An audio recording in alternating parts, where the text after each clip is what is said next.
Well, we've only gone and been joined by Emma Hayes. Emma, congratulations. Try and put into words this moment. Relief. I say this every time we win. People think it's the opposite, and I'm just like, relieved, it's over, hallelujah. We're here.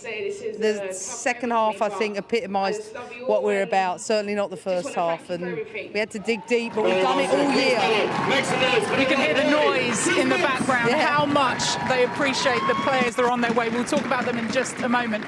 For you, given all the titles that you've won, you said you'd talk about it now. How difficult has this season been, and where does this rank? This is by far and away the best one. Like, I think the fact that we're 2-1 down the first half, win out 4-2, I think that epitomised probably the first half, second half season showing from us. I think we're champions because of the second half of the season.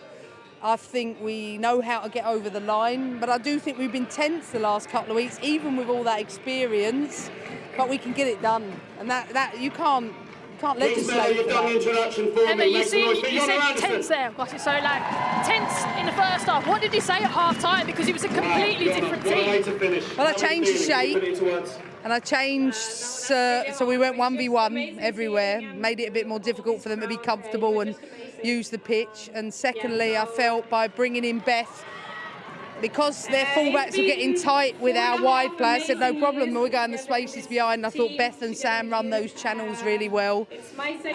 G, so young, she's had a calf injury, trust you me, she's put her body on the line for the team. And she was the difference maker, but the player of the match was Erin Cuthbert. Hands down, Erin was the player that I think drove it for us. She's been like that consistently for the last couple of games, especially against Birmingham. You brought her on at half-time and she got player of the match. She's front-footed, and I think we were too back-footed in the first half. I could see we were reluctant, we were hesitant. So you can always look at things tactically. They play with double and triple widths. Well, we had double and triple widths, but we weren't coping with it. We had 3v3 in midfield, but we were overrun. Credit to them, but I just felt it was about getting us right. And I said to the girls in a circle, process, what is the next step? Sam get the first press, Sam get the right shot, and we go from there. And I think all the subs made the impact like they've done all year. Seeing Guru Wrighton, who many of us have talked about being another potential player of the year for you.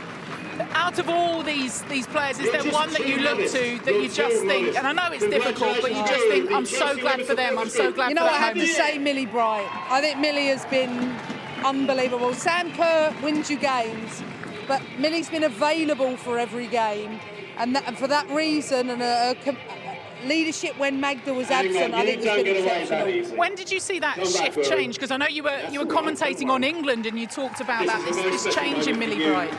Millie has an unbelievable ability to deal with adversity.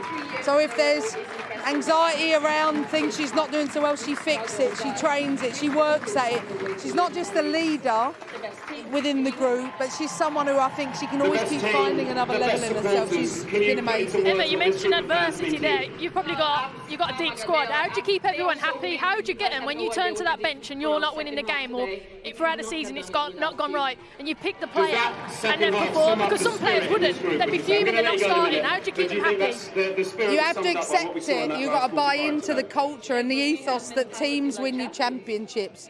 You for sure don't win them on the first game of the season, but I think we've got more players that are more played in, and as a result of that, we're able to keep confidence higher. I believe in the rotations. We want you to go and enjoy this moment, but just finally, for you, I know we said about the season, I saw you with Harry there. The time now to go and spend with him, that's the most important thing, isn't it? It is. You know, I've got another mum here, she understands. I miss my boy, and I'm looking forward to a couple of months with him. Well, we pinched a microphone for him because I know he likes them. He interviews me at home. Yeah, he's going to give you a grilling later about that, no doubt, but he should be proud, rightly so, of his mum. Emma, congratulations. Thank you.